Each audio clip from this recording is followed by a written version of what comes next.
Hello everyone, ఈరోజైతే 5 KG chicken పచ్చడి ఎలా చేసుకోవాలో సింపుల్గా చేస్తే ఎంత టేస్టీగా వస్తుందో తెలియజేస్తానండి. అలాగే కొన్ని టిప్స్ కూడా ఇందులో చెప్తాను. మిస్ అవ్వకుండా స్టార్టింగ్ టు ఎండింగ్ వరకు కూడా చూసేయండి. మరి దీనికి కావాల్సిన ఇంగ్రీడియంట్స్ ఏంటంటో చూద్దామా. ఫస్ట్గా దీనికి కావాల్సింది కారం ఇక్కడ 300 గ్రామ్స్ తీసుకుంటున్నాను. ఇక్కడ ఒక 5 to 6 స్పూన్స్ వరకు జీలకర్ర, అలాగే ధనియాలు, సాల్టు, ఆవాలు, నిమ్మరసం, దాల్చిన చెక్క, అలాగే ఇక్కడ లవంగాలు, మెంతులు మెజర్మెంట్స్ అనేవి నేను వేస్తున్నప్పుడు చెప్తానండి. అలాగే యాలకులు, అల్లం వెల్లుల్లి పేస్ట్ అనేది ఫ్రెష్గా అప్పుడే రెడీ చేసుకుని తీసుకోండి. ఆయిల్ ఇక్కడ 1 లీటర్ నుంచి 1.5 లీటర్ వరకు కూడా యూజ్ అవుతుందండి. సో ఇప్పుడు మరి ప్రాసెస్ ఏంటో చూద్దామా. దీనికి కావాల్సిన ఇంగ్రీడియంట్స్ అయితే చూసాము. ఇప్పుడైతే నేను ఇక్కడ చికెన్ 5 కేజీస్ వరకు తీసుకున్నాను. పూర్తిగా బోన్లెస్ కాదండి, చిన్న బోన్ ఉంటే కూడా బాగుంటుంది.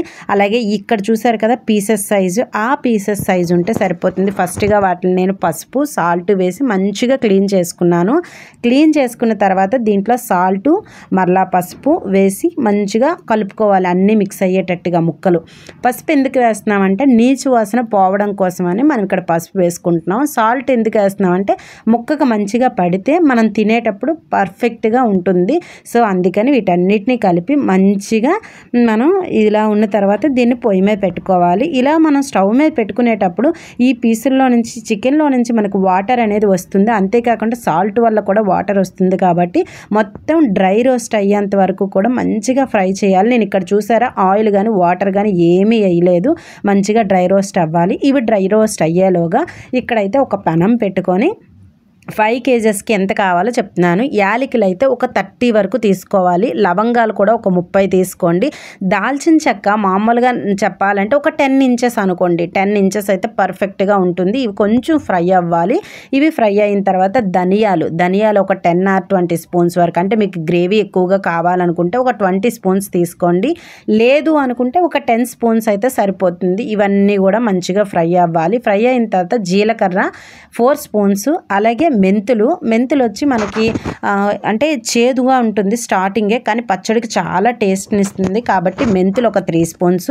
అలాగే ఆవాలు కూడా తీసుకోవాలి. ఆవాలు కూడా ఇక్కడ 5 స్పూన్స్ వరకు వేసుకొని మంచిగా ఇవన్నీ డ్రై రోస్ట్ అవ్వాలి. బాగా ఏగాల్సిన అవసరం లేదు, జస్ట్ ఇందులో ఉన్న తేమ అనేది పోయి మంచి స్మెల్ వస్తుంది చూడండి, అప్పటి వరకు ఫ్రై చేసుకొని ఇదైతే పక్కన పెట్టుకోవాలి.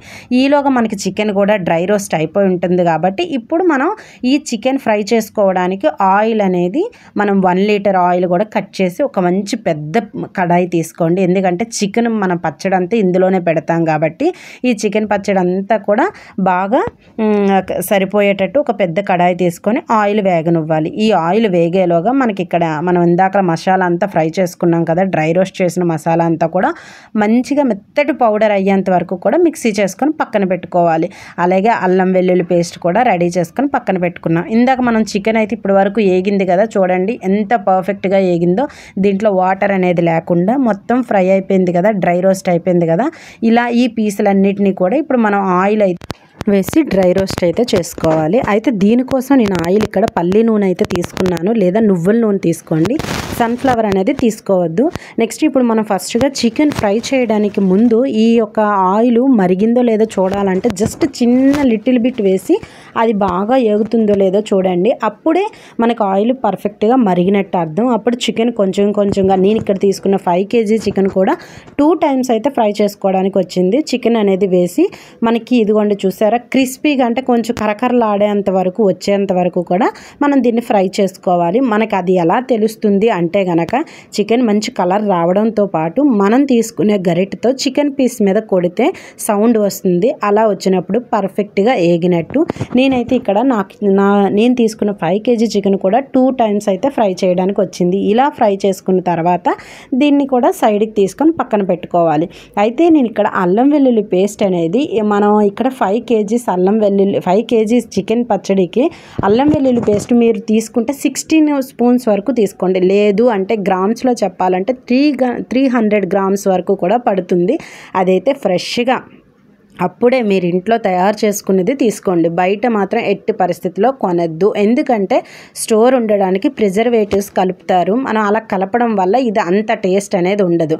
ఫ్రెష్ అల్లం వెల్లుల్లి పేస్ట్ వేయడం వల్ల పచ్చడికి ఎంతో రుచినిస్తుంది. ఇప్పుడు ఈ చికెన్ అంతా తీసేసిన తర్వాత ఈ యొక్క అల్లం వెల్లుల్లి అనేది అదే ఆయిల్లో 300 గ్రామ్స్ వరకు కూడా వేసుకొని ఫ్రై చేసుకోవాలి. ఇది కూడా పచ్చి వాసన పోయేంత వరకు ఫ్రై చేయాలి. ఎందుకంటే అల్లం వెల్లుల్లి అనేది దాంట్లో తడి అంటే వాటర్ కంటెంట్ ఉంటుంది కాబట్టి దానిలో నుంచి ఆ తడంతా పోయేంత వరకు కూడా మనం ఫ్రై చేసుకోవాలి. కొంచెం కలర్ చేంజ్ అయ్యేంత వరకు ఫ్రై చేసుకోవాలన్నమాట. మీరు కనుక ఇదే ప్రాసెస్లో ట్రై చేస్తే రియల్లీ చెప్తున్నానండి, చాలా అంటే చాలా బాగుంటుంది. ఇది స్టోర్ చేసుకోవడానికి కూడా మనకు బయట పెట్టుకుంటే 3 to 4 months వరకు కూడా, అంటే వితౌట్ ఫ్రిడ్జ్ యూస్ చేయకుండా మనం బయట పెట్టుకుంటే అది 3 to 4 months వరకు కూడా పాడవకుండా ఉంటుంది. అదే ఫ్రిడ్జ్లో అయితే మీరు 1 year అయినా సరే పాడవకుండా ఉంటుందండి. ఎందుకు అని అంటే కనుక ఇందులో చిన్న చిన్న టిప్స్, వాటర్ అనేది తగలకుండా చికెన్ ఫస్ట్ డ్రై రోస్ట్ చేయడం, తర్వాత అల్లం వెల్లుల్లిలో కూడా వాటర్ కంటెంట్ ఉంటుంది కాబట్టి దాన్ని కూడా రోస్ట్ చేయడం అంటే డీప్ ఫ్రై చేయడం, ఇలా చేసిన తర్వాత మసాలా క్వాంటిటీ కూడా మనం కరెక్ట్గా వేసుకోవాలి.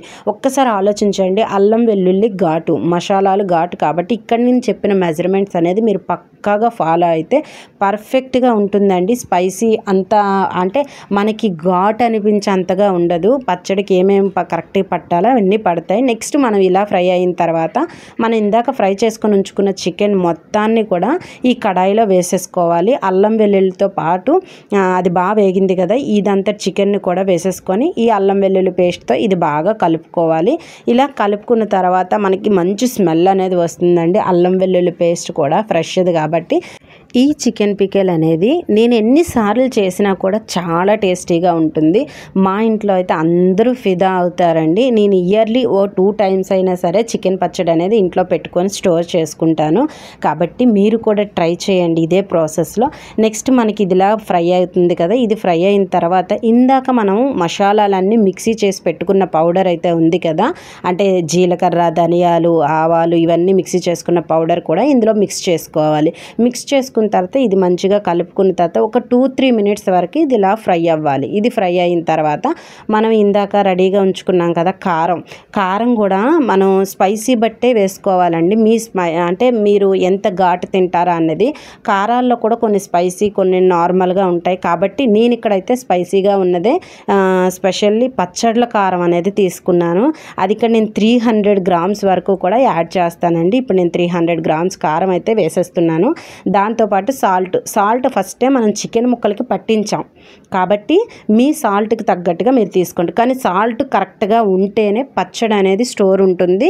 దీనికి ప్రిజర్వేటివ్ ఏంటంటే సాల్టేనండి. కాబట్టి నేనైతే ఇక్కడ 200 grams అనేది సాల్ట్ యాడ్ చేశాను. ఇదంతా బాగా కలిపేసుకొని బాగా ఇంకా ఒక 10 minutes లో ఫ్లేమ్లో పెడితే సరిపోతుందండి. మన పచ్చడి అయితే అయిపోయినట్టే. చూసారు ఎంత కలర్ఫుల్గా ఎమ్మీగా ఉందో. నెక్స్ట్ ఈ పచ్చడి చల్లారిన తర్వాత మనం నిమ్మకాయలు అయితే నేను ఇక్కడ తీసుకున్నాను. అంటే ఒక 200 ml రసం వచ్చేంత వరకు, అంటే ఒక 20 కాయలు అయితే తీసుకోండి, లెమన్స్. దాన్ని అంతటిని స్క్వీజ్ చేసి ఆ రసాన్ని కూడా కలుపుకొని ఇంకా స్టోర్ చేసుకోవడం. ఇంతేనండి, పచ్చడి ఎంత బ్యూటిఫుల్ కలర్తో ఉంటుందో, అంతేకాకుండా టేస్ట్ కూడా వండర్ఫుల్ అని చెప్తాను. అయితే మీకు ఇక్కడ ఒక టిప్ చెప్తాను. మనం నాన్ వెజ్ తిన్న తర్వాత పాత్రలు అయితే శుభ్రం చేసుకుంటాం కదా, ఈ నిమ్మకాయ తొక్కల్ని డిష్ వాష్ కింద యూస్ చేసుకుంటే మనకి నీచు వాసన అని పోయి చాలా మంచిగా ఉంటుంది. ఈ వీడియో మీకు లైక్ అయితే కామెంట్ చేస్తూ సబ్స్క్రైబ్ చేసుకోండి.